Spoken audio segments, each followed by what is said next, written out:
Bonjour à tous. C'est bon pour moi aussi? Ouais, c'est bon. Donc, pour introduire cette conférence sur l'Institut Tavistock, je vous propose qu'en fait, on la dédie à Michel Onfray, qui ne cesse d'avancer sur le sentier lumineux de la force, puisque récemment, il a déclaré que la civilisation occidentale était en train de chuter, d'une part, et de l'autre part, à propos de l'obligation de tous nous sentir Charlie, il a dit que ça renvoyait aux méthodes de propagande qui étaient utilisées notamment par Edouard Bernays dans Propaganda, comment manipuler l'opinion en démocratie, qui a été publié en 1928. Où il disait que Bernays vantait d'être au service d'un gouvernement invisible. Et en fait, si vous mélangez bien ces déclarations, vous obtenez globalement ce qu'a fait l'Institut Tavistock au XXe siècle, c'est-à-dire de volontairement faire chuter la civilisation occidentale par le moyen des ingénieurs sociaux au service d'un gouvernement invisible. Donc merci Michel. Donc, pour ce qui est de l'ingénierie sociale, je vais reprendre la définition de Lucien Suris dans Gouverner par le chaos. C'est une modification planifiée du comportement humain, c'est-à-dire des techniques de manipulation et de suggestion qui sont censées vous faire vous comporter d'une manière ou d'une autre, de préférence sans que vous vous en rendiez compte. Alors, l'Institut Tavistock, au début, a été financé par la famille royale d'Angleterre et par les Rothschild. Et dans les années 40, il a été financé par Rockefeller, le bienfaiteur Rockefeller, dont vous pourrez voir ici à quel point il était bienveillant. Le philanthrope. C'est une citation qui est tirée de ses mémoires. Voilà, si ça peut vous donner une petite idée sur la direction générale de l'Institut. Laisse un peu plus longtemps, peut-être. Vous avez le temps de lire? Non. De toute façon, je laisserai le PowerPoint à disposition des organisateurs et puis vous pourrez lire à loisir les diverses citations que j'ai mis dedans. Je passe. Donc Tavistock, aujourd'hui, ce n'est pas seulement une officine d'ingénierie sociale, c'est plutôt un réseau qui s'est développé dans diverses institutions. Ici, vous avez quelques noms, mais il y en a beaucoup d'autres. Et là, je vais traiter de l'Institut en tant que tel, de la clinique Tavistock, de ce qui se concerne vraiment strictement Tavistock. Mais si vous voulez voir un petit peu ce qui s'est fait sous la coupe de ces ingénieurs sociaux depuis des dizaines d'années, vous pouvez éventuellement vous renseigner sur ce que font ces différents centres-là. Globalement, en français, il n'y a pas grand-chose. Il y a des écrits sur quelques blogs. Il y a récemment un maître de conférence qui s'appelle Baptiste Rapin, qui a écrit un super bouquin qui s'appelle « Au fondement du management ». Théorie de l'organisation, et qui traite beaucoup de tout ce qui a trait à la cybernétique, où il parle notamment de l'Institut Tavistock et de ce qu'ils ont fait dans leurs travaux. Donc je vous invite à vous y reporter. Sinon, il y a énormément de sources en anglais, ce qui est très pratique. Vous avez John Coleman, qui se présente comme un ancien espion du MI6, qui est le premier à avoir écrit sur l'Institut Tavistock en 1969. Il avait appelé son travail « L'Institut Tavistock de relations humaines, le contrôle britannique des États-Unis ». Il a attendu 2005 pour produire un bouquin sur l'Institut Tavistock, qui est globalement un livre très historique. Et il est aussi particulièrement connu pour avoir été à l'origine de la thèse selon laquelle les Beatles seraient une création de l'Institut Tavistock. Il y a une grande opération d'ingénierie sociale durant la contre-culture.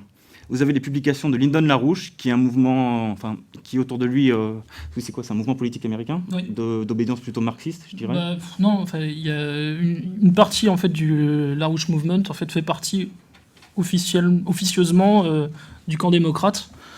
Et le représentant ici, on va dire, du mouvement larouchiste, c'est Cheminade. Oui, Cheminade. Et c'est vraiment la plus grosse base de données sur l'Institut Tavistock. Vous pouvez trouver énormément de PDF qui sont sortis dessus depuis une quarantaine d'années, puisque Larouche a eu énormément de revues. Et il y a vraiment énormément d'informations sur les divers sujets qui en traitent. Et plus récemment, vous avez Daniel Estulin, qui est un journaliste d'investigation qui s'est fait connaître notamment pour avoir écrit un livre sur le groupe de Bilderberg, La véritable histoire des Bilderbergers, et qui traitait dedans de ce groupe, et également de la commission trilatérale et du Council on Foreign Relations, qui a attendu fin 2011 pour publier un livre sur l'Institut Tavistock. Et c'est ce bouquin-là. Pour l'instant, vous pouvez le trouver en espagnol, mais celui-là, s'il y en a à traduire, c'est vraiment celui-là qu'il faut traduire aujourd'hui sur le sujet. Il prend pas mal d'informations qui ont été émises par les publications Larouche, et il complète avec énormément d'éléments supplémentaires. Donc quelques exemples contemporains de ce que nous devons à Tavistock. Donc c'est une liste qui est évidemment non exhaustive. L'interdiction de l'AFC, qui est un petit peu discutée, qui ferait de la peine à Cohn-Bendit, c'est directement en filiation avec la lutte contre l'autorité de l'Institut Tavistock, tout ce qui a été fait sur la cybernétique, sur la régulation des relations sociales, ne surtout pas créer de conflits. Et vous avez les opérations sous faux drapeau à la Charlie Hebdo, comme on a vu récemment, qui sont, à mon avis, pas que de mon avis, une opération des officines de renseignement. Et ensuite, toutes les opérations sous faux drapeau dont vous pouvez avoir connaissance, qui ont lieu depuis quelques années. Le DSM-5, alors le DSM, c'est un manuel diagnostique et statistique de la psychiatrie, qui a été mis par la psychiatrie. Et la version 5, d'après ce que j'avais lu, considère que si après que vous ayez perdu un proche, si 2 semaines après vous n'avez pas fait votre deuil, vous êtes considéré comme médicalisable. Dans le DSM-4, c'était 2 mois la durée, et dans le DSM-3, il n'indiquait pas de durée particulière. Voilà. En fait, ils considèrent qu'un comportement égale un symptôme égale une possible médicalisation.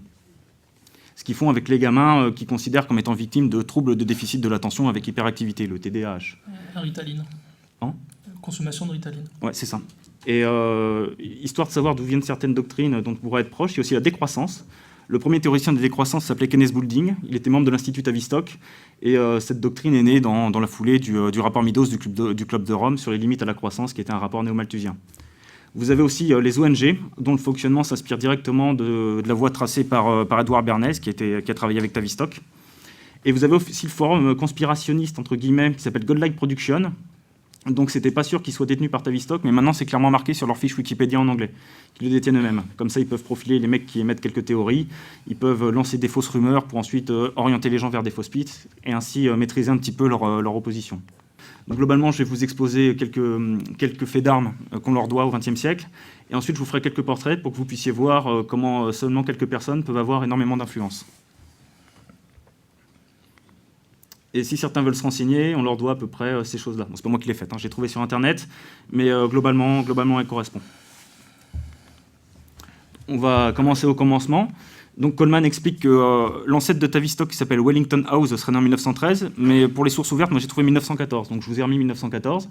Et c'était le bureau de propagande de guerre de l'Empire britannique.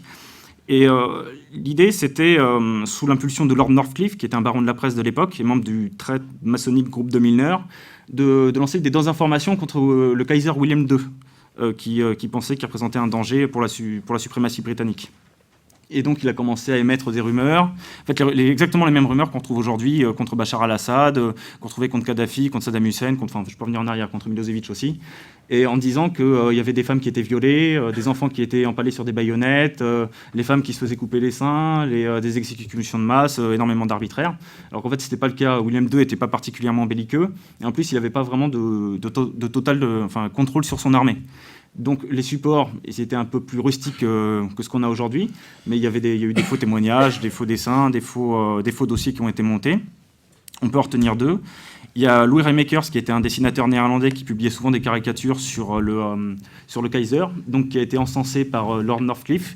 Et tous les organes de presse, en fait, ont repris ces dessins-là, et les ont encensés aussi, puisque lui donnait les ordres. Et il était reçu par Woodrow Wilson aux États-Unis, qui a également encensé son travail. Et son bouquin a été préfacé par le premier ministre britannique qui s'appelait Lord Asquith, qui était aussi membre du groupe de Milner. En 1915, il y a eu aussi ce qu'on appelait le rapport Bryce, donc, qui a été fait par un éminent historien de l'époque, et qui se présentait comme ayant regroupé 1200 témoignages oculaires de victimes ou de témoins de ce qui se passait sous William II. En fait, c'était complètement faux. Après, le rapport a été démystifié. Et les fameux témoins oculaires n'ont jamais été retrouvés. Pourtant, il y a des gens qui ont cherché, il y a de l'argent qui a été investi. Et en 1917, vous avez la fameuse commission Krill. Je pense que vous connaissez le I Want You for US Army. En fait, ça vient de ces gens-là. Et ça a été fait par des agents de Wellington House aux États-Unis. Donc Walter Lippmann, qui est considéré, du moins sur sa fiche Wikipédia, comme le commentateur politique le plus influent de son époque, qui a écrit un livre, sûrement le livre fondateur de l'opinion publique en 1902, qui s'appelle Public Opinion. Et vous avez le fameux Edward Bernays, dont j'aurai l'occasion... La fabrique du consentement aussi, je crois. Non, ça c'était Chomsky Herman. Je sais pas si pas... Par contre, l'ingénierie du consentement, c'est Bernays. Voilà, c'est ça. Mais j'en parlerai.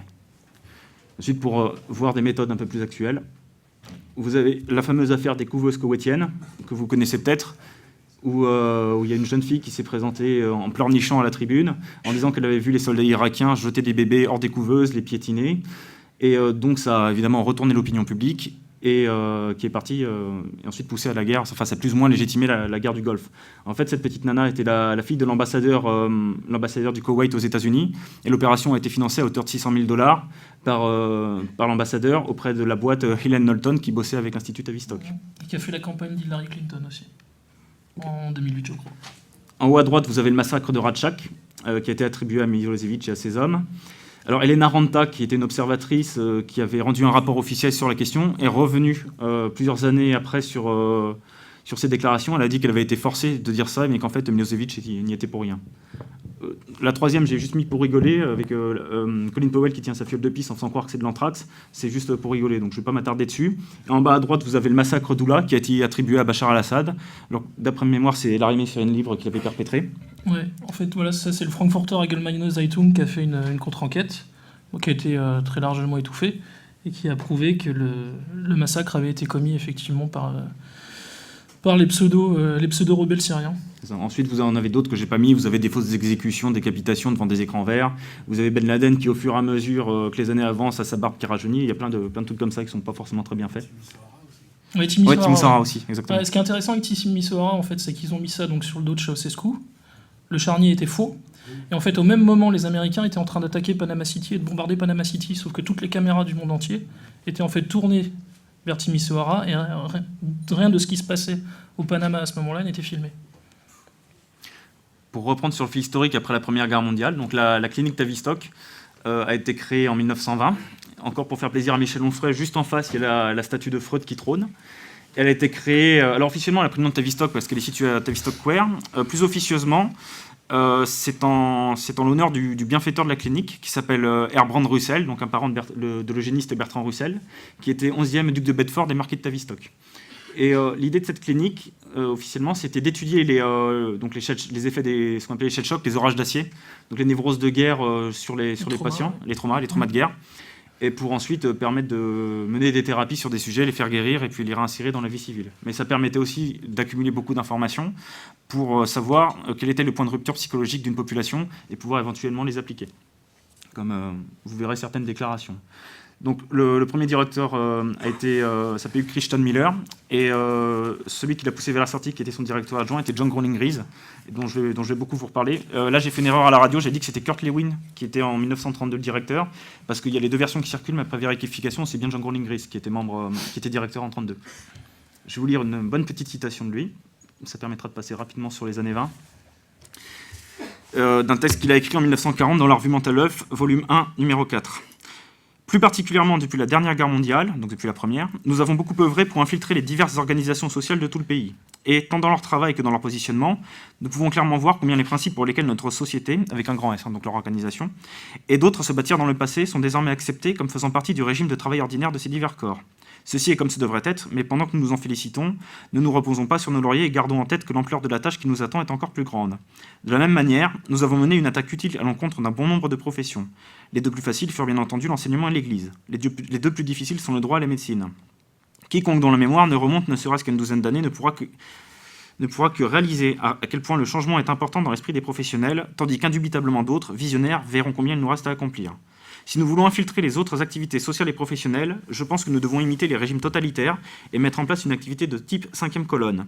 Si de meilleures idées sur la santé mentale viennent à progresser et se diffuser, alors nous, les représentants, perdons notre identité. Je veux dire par là que nous n'apporterons pas une aide suffisamment efficace si, lorsque nous parlons au nom du Conseil national ou de tout autre corps, nous n'adoptons pas une approche plus subtile, adaptée aux circonstances particulières du moment. Cela n'aura vraiment aucune importance si personne n'entendait parler de ce Conseil à partir du moment où le travail est fait. Soyons tous, désormais et très secrètement, la 5e colonne. Donc ER a repris la traduction qu'on en avait faite, vous pourrez trouver sur leur site en français, c'est assez explicite. Et c'est justement à partir des années 40 que Tavistock va vraiment prendre beaucoup plus d'ampleur. John Coleman dit qu'ils sont à l'origine de la création de l'OSS, qui est l'ancêtre de la CIA, donc par extension de la CIA quelques années après. Donc ça, j'ai pas pu le vérifier. Par contre, il y a en effet quelques membres de Tavistock qui ont servi de formateurs et d'agents recruteurs pour l'OSS. On en reparlera ensuite. Kurt Lewin, vous le retrouverez durant les conférences Messi sur la cybernétique. Et Gregory Bateson, vous le retrouverez aussi durant les conférences Messi. Et ça a été un grand promoteur du LSD, très impliqué dans le programme MKUltra et à l'origine des hippies aussi. Dans le même temps, aux États-Unis, il y a eu des travaux qui ont été menés par l'école de Francfort, donc qui est au départ une école allemande. Francfort, c'est pas le vrai nom, c'est l'Institut pour la recherche sociale.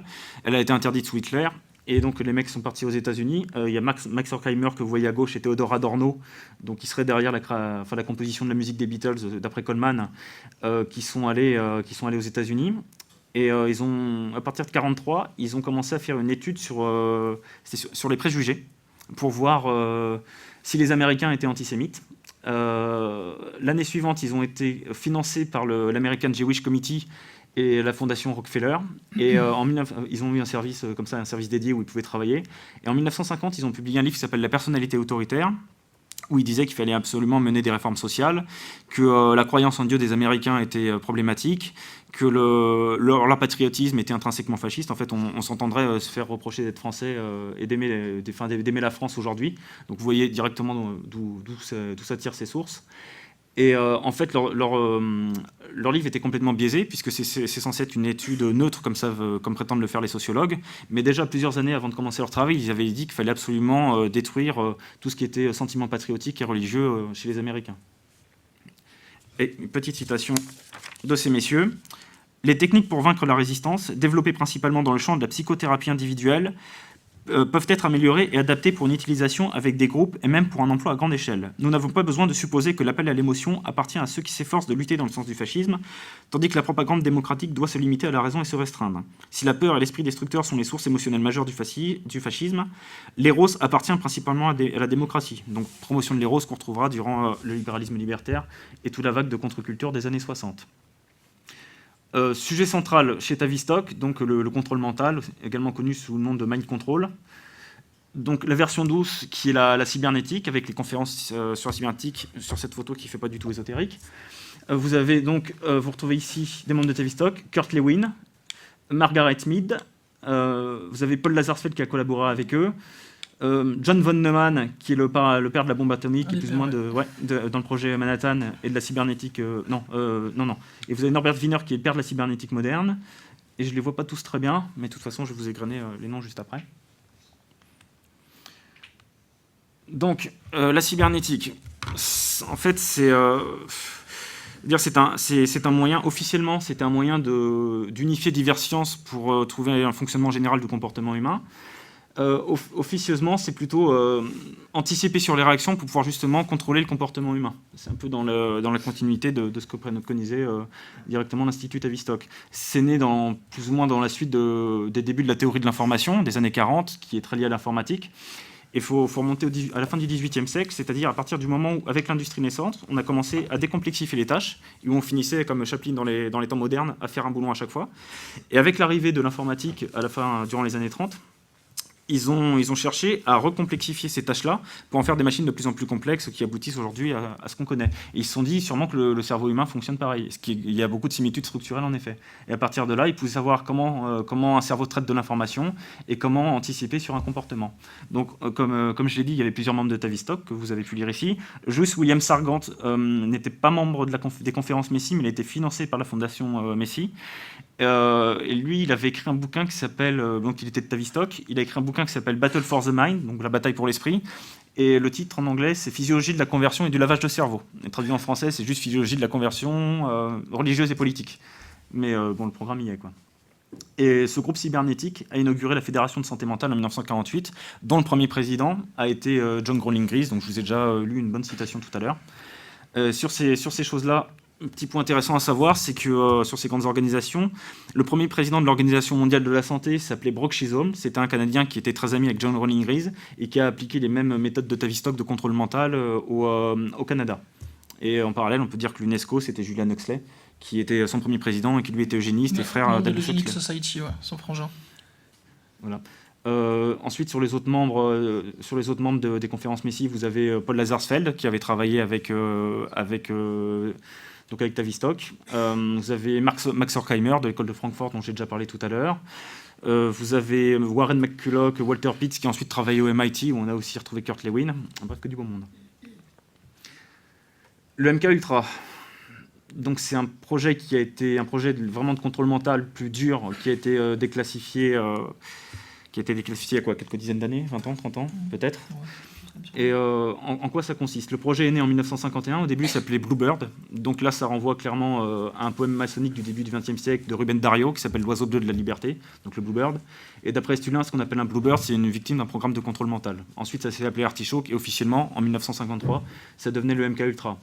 Alors le MK Ultra, comment se fait le contrôle comportemental? Il se fait avec l'usage de LSD-25, avec des électrochocs et avec l'utilisation d'ondes radio, comme ça c'est surtout développé dans les années 70. À partir de ce moment-là, c'est comme un ordinateur quand vous effacez un disque dur. Là, vous effacez toutes les structures d'un sujet et ensuite vous pouvez recombiner et refaire par-dessus. Vous pouvez le programmer et c'est là qu'il y a eu ce qu'on a appelé des candidats Manchou, des espèces de tueurs, les fameux tueurs programmés de la CIA que vous pouvez voir dans quelques films. Mais ça a été avéré, ça a été déclassifié. Et alors comment ça se déclenche? Je sais on parlait pas mal d'un bouquin qui s'appelle L'Attrape-Cœur, qui a été écrit par Salinger, qui est un ancien de l'OSS et qui était retrouvé sur pas mal de scènes de crime du MK Ultra, attribué à MK Ultra. Et bon, il y a des gens qui pensent qu'il y a beaucoup de mots déclencheurs dedans puisque ça fonctionne par mots. Je vous donnerai une liste de films tout à l'heure si vous voulez, où vous pourrez voir un petit peu ce qui se fait sur le MK Ultra, mais vous pouvez déjà aller voir Un crime dans la tête avec Denzel Washington. Le film Complot aussi avec Mel Gibson. Ouais, c'est ça, théorie de la conspiration, quoi. Je crois, Conspiracy Theory. Et la radio, tu m'as demandé aussi le lien, s'il y avait un lien occulte avec Blavatsky, donc j'avais pas su répondre, donc j'avais cherché un peu. Et il y a vraiment un lien ésotérique avec la théosophie d'Elena Blavatsky. Donc cette personne a développé sa théorie durant le dernier quart du 19e siècle. Et en 1875, elle écrivait, la doctrine qu'elle voulait mettre en place, c'était une espèce de religion mondiale où il y avait plus de classes, plus de races, plus de différences sexuelles et plus de nations non plus. Donc une espèce de nouvel ordre mondial globalisé avant l'heure. Elle préconisait aussi de faire des études comparées de la religion, donc ce qu'on retrouvera dans le New Age avec une tentative de syncrétisme des différentes religions, et aussi de repousser les limites du psychisme humain, notamment par l'utilisation de drogue. Donc quel est son lien avec avec le MK Ultra? Il y en a pas mal. Il y a le LSD déjà. Ouais, le LSD déjà, mais il y a aussi il y a plein de petits symboles comme ça qui sont employés. Il y a le White Rabbit qui était chanté par le groupe psychédélique Jefferson Airplane et qui renvoie au lapin blanc d'Alice au pays des merveilles, sachant que Lewis Carroll en 1887 a fait partie d'une société aussi un peu barrée qui s'appelle la Société de recherche psychique. Et le lapin blanc renvoyant aussi à l'initiation, quoi. Et vous avez le magicien d'Oz, qui est souvent employé dans le programme MK Ultra. Oz qui renvoie à Osiris, sachant que Blavatsky avait écrit un bouquin qui s'appelle Isis Unveiled, donc ces deux choses renvoient à l'Égypte. Et vous verrez beaucoup dans le magicien d'Oz, le pays d'Oz est vert. Et le vert, c'est la couleur qui est assimilée à Osiris. Donc il y a pas mal d'ésotérisme dedans. Et une version qui n'est pas Candida Manchou, c'est la drogue qui a été diffusée massivement durant les campus américains. On a dit que c'était une révolution spontanée de la jeunesse contre la guerre, contre l'arbitraire du pouvoir. En fait, c'était pas du tout le cas. C'était une énorme opération d'ingénierie sociale. Le FBI avait reçu des ordres pour laisser la drogue se diffuser. Et ça a donné Monterey Pop en 67, Woodstock en 69. Par la suite, le New Age et ensuite l'ère du Verseau. Et j'ai oublié de dire quelque chose sur l'occultisme aussi, c'est le lien entre Aleister Crowley, donc, qui était un sataniste qui était adepte de la théosophie de Blavatsky, qui a rencontré par l'entremise de H.G. Wells Aldous Huxley en 1930. Et ils ont pu échanger sur les différentes visions. En 1932, 2 ans plus tard, Huxley écrivait le meilleur des mondes, que vous connaissez sûrement, avec une espèce de médicalisation totale de la population. Et en 1961, il se prononçait pour un totalitarisme non violent avec des camps de concentration de l'esprit. Et en 1967, Huxley écrivait un manifeste qui s'appelle les portes de la perception, je crois, qui était en faveur de la révolution psychédélique. Juste une précision sur Monterey Pop, je l'avais dit à la radio sur MZ, mais il y a un enregistrement audio et vidéo qui est disponible sur Internet, qui est disponible et qui peut se trouver assez facilement, où on entend la voix de Wavy Gravy, qui était un des organisateurs du Monterey Pop, et qui dit ne croyez pas les gens qui vous disent que des mauvais acides circulent, ce sont des mensonges, ce sont des vilains conservateurs, ce sont des gens qui sont dans la répression, c'est des réactionnaires, les écoutez pas. Et en fait, on a découvert que Wavy Gravy était lui-même membre de la CIA à une époque et qu'il était partie intégrante du projet MK. Voilà. Et c'était des expériences grandeur nature à l'échelle d'un festival, quoi. Et pour revenir sur le candidat Manchou, j'ai oublié de dire, donc j'ai mis la photo de James Holmes, qui est le fameux tueur d'Aurora qui se prenait pour un Joker durant la projection de Batman. Quand il a été interrogé, il ne se rappelait de rien depuis des jours et des jours. On a vu les mêmes choses avec Timothy McVeigh, avec l'attentat d'Oklahoma City, également avec Mark Chapman, qui est l'assassin de John Lennon. Siran Sirat, l'assassin de Bobby Kennedy. Ouais. Et pour finir sur la contre-culture, sur les Beatles, vous n'avez qu'à prendre la pochette de Sgt Pepper, et dans le livret, ils vous marquent quels sont les personnages qu'ils ont mis sur la pochette. Donc ils ont mis Aleister Crowley, ils ont mis H.G. Wells, ils ont mis Aldous Huxley, évidemment, Thomas Edward Lawrence, qui était l'amant d'Huxley, et fait pas mal de gens qui faisaient partie de la société fabienne. Il y a des fans de Led Zepp ici, non ? Ouais. Ouais, bah, C'est pas grave. les Led Zepp, en fait, Page et Plant ont été très influencés par Crowley. Et alors, si ma mémoire est exacte, en fait, il y a même une chanson qui s'appelle K quelque chose. Et ça correspond, je crois, à un mont qu'on trouve dans l'Himalaya, que Crowley avait gravi. Et en fait, c'est une référence à ça. Alors, je sais plus si c'est Page ou Plant, pardon. Il y en a un des deux qui a acheté une demeure qui a appartenu à Crowley. Enfin, l'influence de Crowley est vraiment importante pour eux, quoi. Et si vous voulez vous pencher plus en avant sur la MK Ultra, vous avez un site qui s'appelle MK Police, qui est vraiment très complet sur tous ces dossiers-là. Et la cartographie dynamique ici, vous embêtez pas à retenir l'URL. En fait, vous allez sur le site MK Police, vous allez dans le dossier MK Ultra, et dans les liens en haut, vous avez cette cartographie. Donc quand vous cliquez dessus, ça vous renvoie vers d'autres dossiers. Il y en a vraiment pour, à mon avis, des jours à tout lire. Et toutes les informations sont vraiment là en source ouverte. Et un petit bonus, enfin je dis bonus parce que j'ai découvert seulement il y a quelques jours, c'est quand en fait Tavistock a infiltré le mouvement Occupy Wall Street avec quelque chose qui s'appelle le social dreaming. Donc c'est une capture d'écran directement de leur site où ils disent oui nous avons, nous avons infiltré, mais nous sommes allés questionner ces gens qui étaient contre la finance. Et en fait le social dreaming était un programme qui était développé, comme vous pouvez le lire, par Gordon Lawrence, qui était membre de Tavistock, qui était développé en 82. Et l'idée c'était d'aller voir justement quand des gens se regroupent, quelles sont leurs aspirations sociales, de quoi ils rêvent. Et ce qu'ils ont fait, ce sont des ateliers où les animateurs étaient évidemment des gens de Tavistock. C'est une méthode de profilage, quoi. Ils ont demandé aux gens de leur livrer quelques informations, donc des informations ensuite assez intimes, et qui ont été publiées sur les blogs. Là, je vous ai mis avant la capture d'écran, mais quand vous descendez, vous avez un nombre vraiment énormissime de témoignages, et ils ont fait ça dans plusieurs villes. Je vais passer au portrait des personnes dont je vous ai parlé. Donc, John Growling Rees, je vous en ai déjà parlé tout à l'heure. Là, ce qu'on pourra retenir, c'est que ça a été le médecin personnel de Rudolf Hess. C'est pour ça que quand le rapport a été rendu comme quoi Rudolf Hess était fou et qu'on sait qu'il y a John Growling Rees qui est passé derrière, on peut émettre certains doutes. Je ne l'ai pas mis ici, mais il est aussi resté conseiller pour la CIA pour le recrutement des agents jusqu'à 1959. Et alors son bouquin, The Shaping of Psychiatry by War, est vraiment très intéressant et plein de perles. Vous embêtez pas à tout lire, hein, de toute façon je passerai le PowerPoint. Et bon, il nous le fait en 3 chapitres, mais il y a quand même pas mal d'informations.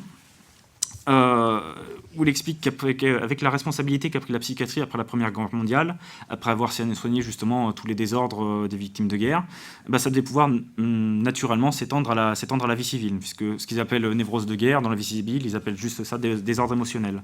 Et Rees dit que ceci doit s'appliquer à des groupes plus grands, avec des communautés et des nations. Donc ça ne sera pas étonnant de voir qu'il est financé par le fonds du Commonwealth, sachant que le Commonwealth en renvoie encore une fois au groupe de mineurs. Il nous expose que les travaux avec les enfants ont donné de meilleurs résultats qu'avec les adultes. Donc, on se retrouvera aussi dans le MK Ultra, où il disait ceux qui faisaient le MK Ultra disaient que c'était mieux de prendre les gens jeunes parce qu'ils étaient plus faciles à manipuler. Il se prononce aussi pour la pédopsychiatrie, en fait. Il dit qu'il a obtenu un gain dans la compréhension des structures de groupe et des relations interpersonnelles, que la psychologie, avec les progrès qui ont été faits dans ce domaine-là, est devenue une arme de guerre beaucoup plus efficace qu'elle ne l'était avant. Et que pour la première fois, ils ont mis au point des méthodes de sélection des leaders, des grands groupes, qui étaient réellement efficaces. Et il remerciera d'ailleurs William Sargant aussi sur Battle for the Mind, sur autre chose, c'est-à-dire sur le succès qui a pu être fait avec la narco-analyse, les sédatifs et également les thérapies avec l'insuline. Pour le deuxième chapitre, je vais retenir juste une seule chose. Il parle des opportunités qui émergent. Là, il se satisfait des gains de la psychologie analytique, des données de la psychiatrie grâce à la guerre, et explique que ça pourrait être appliqué avec profit en 1900, donc à cette époque-là, en 1945, mais aussi pour modeler en fait les pays occupés après-guerre. Et là, cette info est vraiment intéressante puisque c'est Henry Dix qui nous dit que donc un autre membre de Tavistock, qui dit lui-même dans un de ses bouquins, 50 ans à la Tavistock, que c'est le colonel Dick Rendall, qui est un autre membre de l'Institut Tavistock, qui a été lui-même en charge du programme de dénazification de l'Allemagne et de la formation des futures élites social-démocrates. Dans le dernier chapitre, la voie à suivre, open bar, c'est la psychiatrie partout, des services de santé pour la nation, élargir l'influence de la psychiatrie, un management psychiatrique adapté, dit, à chaque culture raciale, se servir de la radio et des films si besoin pour influer sur les comportements. Là, je ne l'ai pas dit, mais dans les années 40, Tavistock avait bossé avec Walt Disney pour les films de propagande de guerre. Et avec Orson Welles aussi.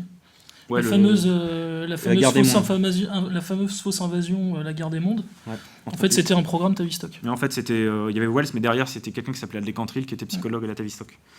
Et aussi, il veut une bonne place pour les psychiatres dans l'éducation. Et je dois avoir une gentille petite citation de lui.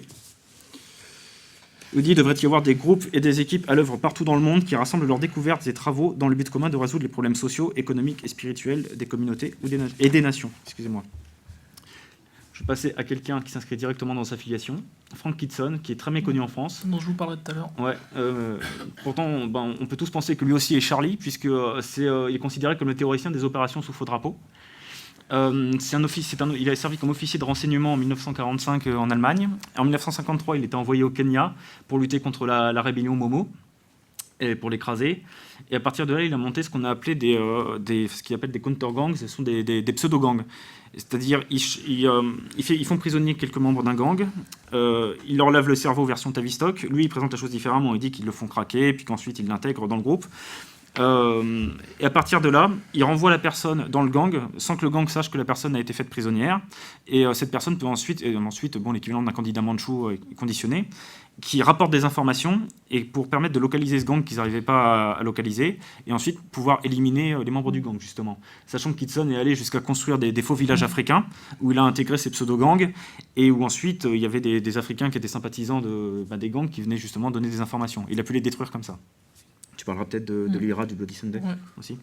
Voilà. Donc c'est exactement le même genre de choses qu'on a vu dans les années 60 aux États-Unis, puisqu'il y avait, la version pour blancs avec les campus universitaires où le LSD était diffusé, puis il y avait la version pour noirs avec les pseudo-gangs infiltrés dans les ghettos noirs et la diffusion de la drogue à cette époque-là, massivement. Donc ce qui aboutit au gang de racailles qu'on connaît aujourd'hui. J'ai peut-être oublié de dire un petit truc sur Kitson.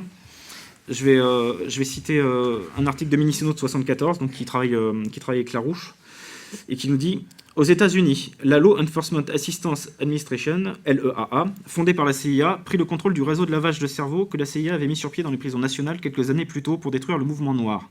La LEAA utilisa ce réseau comme base pour la création de nombreux grands counter-gangs, tant noirs que blancs, de droite et de gauche. La LEAA prit aussi la responsabilité de rationaliser et remodeler les départements de police urbaine pour les rendre aptes à utiliser les techniques sophistiquées qui avaient été laborieusement testées au Vietnam. Sachant que parmi les gangs, les pseudo-gangs noirs qui ont été infiltrés, ils donnaient les noms aussi d'un gang qui s'appelait The Momo aux États-Unis, une organisation, les Kawaii Baraka et les Benizaken de Brooklyn. Il y en a sûrement d'autres à recouper. Minicino dit que le Home Office a fait exactement pareil en Angleterre et qu'en Italie, la division de guerre psychologique de l'armée, qui était contrôlée par la CIA, a travaillé avec l'un des plus grands counter-gangs qui existait à l'époque, le MSI fasciste. Donc je passe à Kurt Lewin, qui était vraiment une figure centrale de Tavistock. Il est mort en 1947, mais il avait prévu en 1948 d'aller passer 1 an à la Tavistock. Et il a tellement travaillé avec eux en fait, qu'il est considéré comme membre de Tavistock. Et, je passerai sur la dynamique des groupes. Je vais plutôt m'arrêter sur la psychologie topologique qu'il a diffusée dans un article de 1942 qui s'appelle le Time Perspective and Moral, donc le perspective du temps et le moral, sachant que, je ne sais pas si vous avez eu le temps de lire une citation de Rice que j'ai mise tout à l'heure, mais que le moral c'est l'équivalent de la santé mentale pour les psychiatres. Donc vous pouvez reformuler perspective du temps et santé mentale, les interactions qu'il y a entre les deux. Et dans cet article, que vous pouvez trouver sur Internet, il disait que si on appliquait une stratégie de terreur sur une personne, elle se retrouvait, comme dans le type MKUltra, complètement déphasée, et ensuite elle était beaucoup plus suggestible et beaucoup plus propice à la manipulation. Et il fait une comparaison entre les enfants et les adultes. Il disait que l'enfant vit dans l'instant, là où l'adulte, lui, planifie plus ou moins les choses sur le long terme, et qu'un bon moyen de manipuler, c'était justement d'infantiliser la population. Il appelait ça fluidité. Ouais. Et ce qu'on retrouve aujourd'hui avec le titillation de Brzezinski, même depuis mai 68, tout de suite, jure sans entrave, etc. etc. Ces applications, vous pouvez les voir également dans le manuel Kubark, manuel de torture psychologique de la CIA, que l'éditeur Zone a mis gratuitement en ligne sur son site internet, et que vous pouvez trouver aussi au format bouquin. Et si vous avez les photos en tête, rappelez-vous les prisonniers à Guantanamo, également les prisonniers que vous voyez à Abu Ghraib en Irak, c'est exactement les méthodes de privation sensorielle qui ont été appliquées à ce moment-là. Et sur Lewin, j'en avais une, oui. C'est que ensuite il a fait des travaux sur la modification comportementale pour aller encore plus loin. Ce qu'il faut savoir, c'est que en tant que personne, on n'est pas une personne indivisible, mais on est fractionné en diverses personnalités qui émergent selon les contextes. C'est ce qu'ils avaient découvert. Et donc l'idée, c'est de passer de la modification comportementale qui est temporaire à un vrai changement d'identité qui lui est durable, pour ensuite faire émerger une nouvelle personnalité beaucoup plus durable. Et ce que dit Lewin, il dit: lorsqu'un niveau de tension raisonnable est appliqué à partir de l'environnement, alors toutes les diverses capacités et facultés du moi profond se mettent en alerte, prêtes pour une action efficace. Mais quand un niveau intolérable de tension est appliqué, cette géométrie s'effondre en un magma aveugle et indifférencié, une personnalité primitive et régressée. La personne est réduite au stade animal, les capacités versatiles et hautement différenciées disparaissent. L'environnement contrôlé prend le contrôle de la personnalité. Je passe à Bateson, dont je vous ai parlé tout à l'heure. Je ne vous redirai pas déjà ce que j'ai dit sur le LSD et le MK Ultra. Il est considéré comme le fondateur de ce qu'on appelait le Collège invisible de Palo Alto, c'est-à-dire que ce n'était pas un corps professoral constitué, mais c'était un ensemble de spécialistes de diverses disciplines qui se réunissaient et qui travaillaient ensemble. C'est plutôt plus que moins à la base du constructivisme radical, dont on voit l'héritage aujourd'hui avec tout ce qui est, par exemple, la théorie du genre. La conclusion du bouquin L'invention de la réalité, qui a été fait par les gars de Palo Alto, c'était que puisqu'il n'y a pas une réalité universelle qui est perçue, mais que nous construisons, en fait notre cerveau construit des réalités, il y a une réalité par personne. Donc il y a autant de réalités légitimes qu'il y a de personnes. Et imposer une réalité plus qu'une autre, ça serait faire preuve d'un caractère horriblement autoritaire et totalitaire. Donc voilà, si un ladyboy veut se marier avec un chien, il n'y a pas de raison d'en empêcher, par exemple. La technique de schismogenèse, je vais passer rapidement dessus. C'est une manière de voir comment s'organisent ou se désorganisent des groupes. C'est ce qu'il a appliqué dans les colonies avec l'anthropologie appliquée, et qu'on a retrouvé récemment appliqué dans un câble qui a été diffusé par Wikileaks, qui s'appelle le rapport Rifkin, que certains d'entre vous connaissent peut-être. Donc Charles Rifkin, c'est l'ancien ambassadeur des États-Unis en France. Et lui, il disposait d'utiliser le multiculturalisme pour détruire la France. Il préconisait notamment d'employer des professeurs que les États-Unis allaient envoyer, pour que ces professeurs apprennent l'histoire de France à nos gamins, mais que cette histoire de France le soit faite d'un point de vue américain. Ça veut dire qu'en grandissant, ces futurs patriotes, disons, auraient défendu la France telle qu'on leur avait apprise, et en fait, ça aurait été une France, mais vision américaine. Et une autre manière aussi, c'était de mettre en place des techniques pour les techniques d'anthropologie appliquée, de faire croire à des groupes d'individus qu'on les laisse vivre leur culture, c'est-à-dire on ne supprime pas leurs rites, on ne supprime pas leurs coutumes, mais en fait on les fait juste exister à niveau de folklore, c'est-à-dire que tout le reste, les mecs ils ont des puces RFID dans chaque membre de leur corps, mais ils peuvent pratiquer leurs rites quand même, il n'y a pas de problème. Son concept de double contrainte, je ne sais pas s'il y a un mec ou deux de DGSI dans la salle, mais bon, vous pouvez rester. Et ce sont ce qu'on appelle les injonctions paradoxales. Par exemple, si vous voyez une affiche avec un gros Big Mac à côté et qu'à côté vous voyez des amincissants, manger, bouger. Ouais, c'est ça, manger, bouger. C'est un peu les applications de la double pensée qu'avait théorisé George Orwell dans 1984. C'est-à-dire, à force de ne pas savoir si on doit dire chaud, si on doit dire froid, on se retrouve en complète névrose. Et donc pour la DGSI, les méthodes de bon flic, mauvais flic, en fait, ont été théorisées par les gens de l'Institut Tavistock. Ce sont exactement ces méthodes qui sont appliquées pour faire craquer quelqu'un. Margaret Mead, je passerai très rapidement dessus. Elle était sa femme un temps, elle était aux conférences Messi, comme je l'ai dit. On avait dit à la radio que Gloria Steinem était financée par la CIA pour relancer le féminisme dans les années 60. Il y a aussi Margaret Mead. Comme le premier féminin d'ailleurs, qui s'appelait Miss Magazine, je crois. Qui a été financé directement par la CIA. Margaret Mead a fait partie de celles aussi qui ont lancé le féminisme. Elle a été formée par Ruth Benedict, qui a travaillé à la Rand Corporation, donc une filiale de Tavistock. Et elle a relancé le féminisme avec quelqu'un qui s'appelle Betty Friedan, qui était une protégée de Kurt Lewin, qu'on retrouve un peu partout donc. Et cette nana, Friedan, a lancé en 1969 une association pro-avortement qui s'appelait Naral Pro-Choice. Ses travaux de l'anthropologie culturelle, elle allait chez ce qu'on appelle les Arapèches en Nouvelle-Guinée. Et elle avait dit qu'en fait, le genre sexuel était construit, qu'il n'y avait pas de rôle féminin, de rôle masculin, que c'était encore un arbitraire machiste. Et elle a dit que dans la société des Arapèches, c'était les hommes qui avaient un rôle de femme et les femmes un rôle d'homme. Seulement, les anthropologues sont revenus un petit peu sur le terrain quelques années après, et puis ils ont vu qu'en fait, l'étude était complètement biaisée, et que c'était complètement faux. Pourtant, je suis passé par les sciences sociales. Je sais qu'à la fac, on m'apprenait encore que Margaret Mead avait démontré que le sexe était encore une construction sociale. Pour l'anthropologie appliquée, je mentionnerai juste que Edouard Bernays a fait partie de la société d'anthropologie appliquée de Margaret Mead.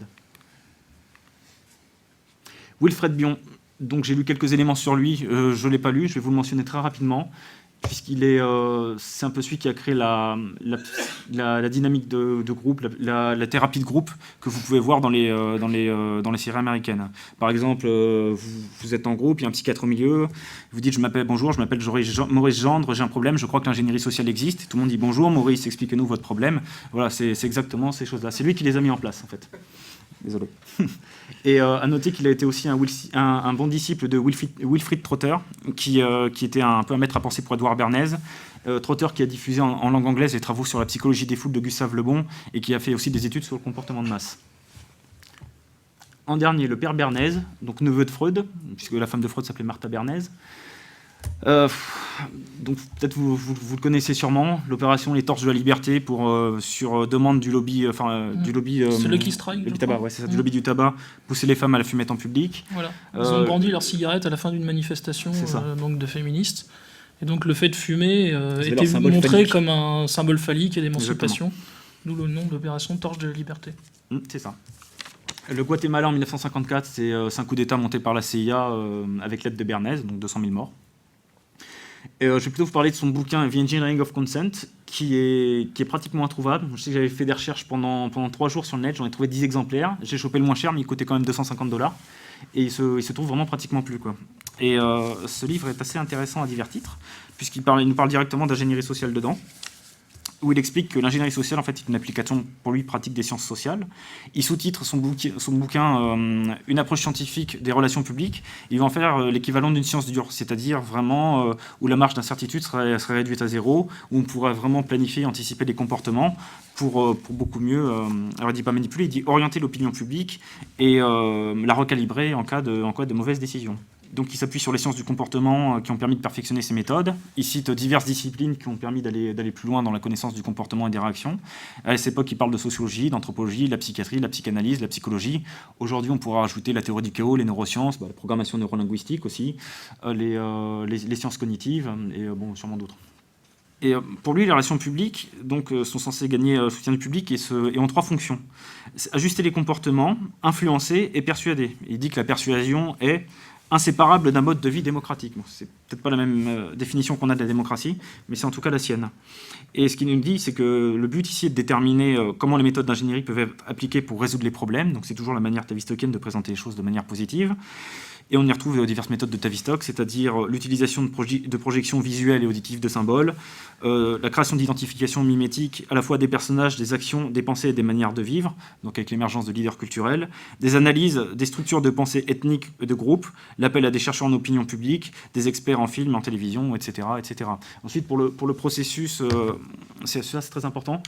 Ces 8 étapes en fait sont très importantes. Ça correspond aux 8 chapitres qu'il y a dans le bouquin, puisqu'il, n'a écrit que le premier chapitre. Ensuite, il a fait appel à des experts qui chacun traite d'un chapitre. Il y a même un militaire dans le lot. Et ils expliquent comment petit à petit développer de manière pratique un plan qui pourrait marcher à 99 voire 100%. Et on peut notamment retrouver dedans quelques éléments qu'on voit chez les ONG.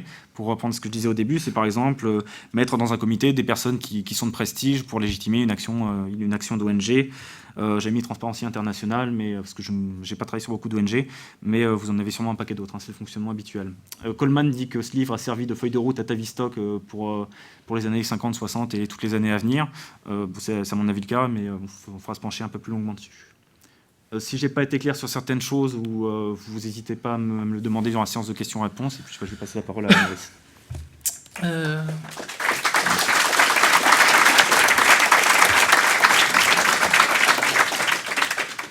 Je fais un petit sondage.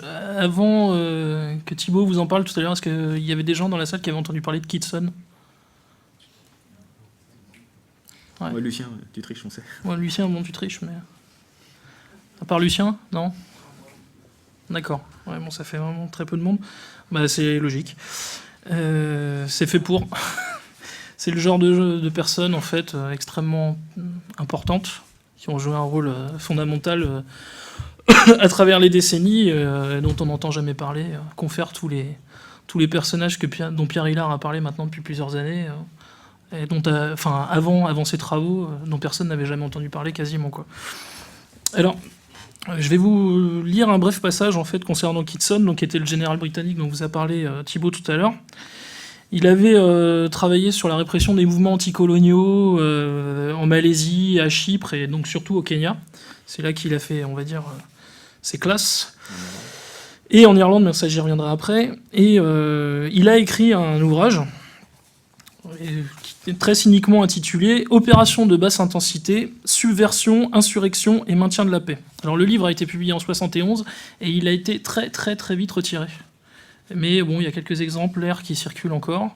J'ai essayé désespérément de le trouver Sur Internet, il est en disponible consultation PDF, hein. gratuite. Alors on traduit, évidemment, il n'a pas été traduit. Non. Il est uniquement en anglais, donc bon, si vous voulez vous y jeter dessus en anglais, vous pouvez le faire. Très sincèrement, c'est une purge. Voilà, je ne vous le cache pas. C'est à lire, mais vous n'allez pas, vous n'allez pas passer un moment extraordinaire. Mais en tout cas, vous allez le voir par la suite, tout est dedans. Enfin, en tout cas, une bonne partie de ce que nous avons vécu autour des révolutions colérées ou ce genre de prétendue révolution spontanée. En fait, la base de ces mouvements, elle est induite, elle est directement inspirée de la doctrine Kitson. En fait, il y a Colomb, il y a quelques années, qui avait écrit une préface d'un ouvrage d'Eva Gollinger après le coup d'État contre Chavez en 2002. Et dans cette préface, en fait, Colomb était revenu donc sur la doctrine Kitson. C'était quasiment une des premières fois que dans la presse, ou disons, on va dire, le monde éditorial francophone, on abordait ce sujet. Donc je vais vous lire ce que disait Colomb à propos de Kitson et de sa fameuse guerre spéciale. Alors Kitson leur perd à tous. Tout général qu'il soit, Kitson considère que la répression militaire et policière classique n'a aucune chance de réussir sans une campagne pour gagner les cœurs et les esprits, qu'il appelle guerre psychologique stratégique. Que recouvre ce terme mystérieux ? Cela se clarifie quand on examine l'ensemble des méthodes prônées et utilisées par Kitson. Donc là, en fait, ce que je vais vous citer, c'est justement en fait le contenu du livre. Former tous les cadres importants des ministères, armée, affaires étrangères, aux techniques de psyop, opérations psychologiques, de l'opinion. Monter des pseudo-gangs, ce que vous expliquez tout à l'heure Thibault, qui recueilleront un maximum d'informations, mais qui, surtout en menant des coups attribués à l'ennemi, permettront de le discréditer.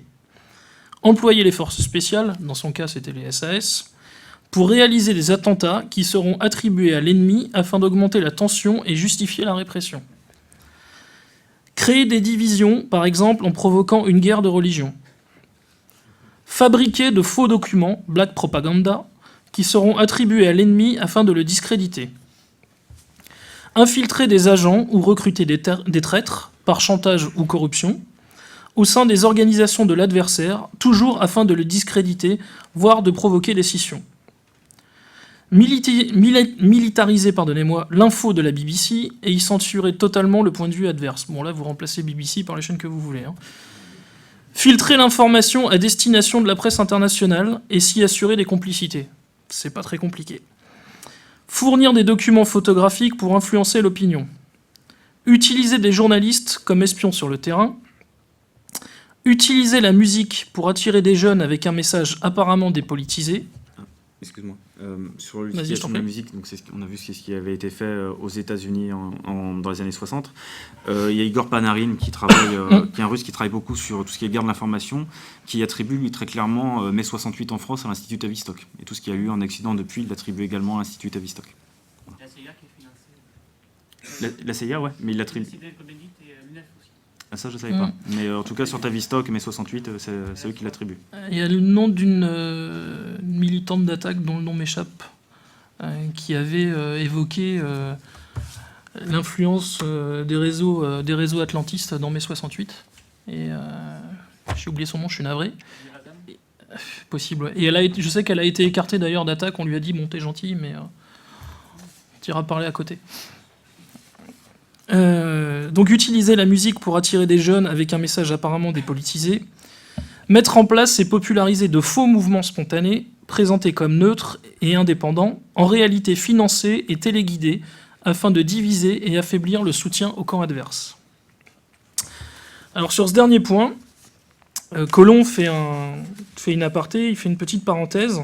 Il explique qu'en Irlande, Kitson avait mis en place, il avait créé, on va dire quasiment ex nihilo, un mouvement pour la paix que la presse internationale présenta comme une initiative, comme toujours spontanée, qui en réalité fut financée par Londres et Washington. Deux femmes, dont le passé fut soigneusement caché, furent présentées comme des citoyennes ordinaires et reçurent tous les fonds et la publicité nécessaires pour se créer une large réputation et diminuer le soutien à l'IRA.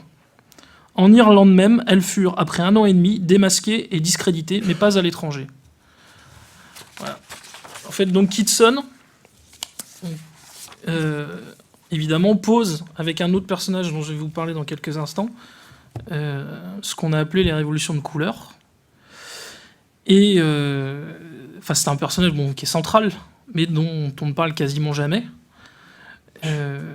Et en fait, qui a une influence absolument capitale sur ces dernières décennies, et encore plus, on va dire, depuis 2000, et le renversement de Milosevic. Je vous expliquerai pourquoi je donne cette date-là en particulier.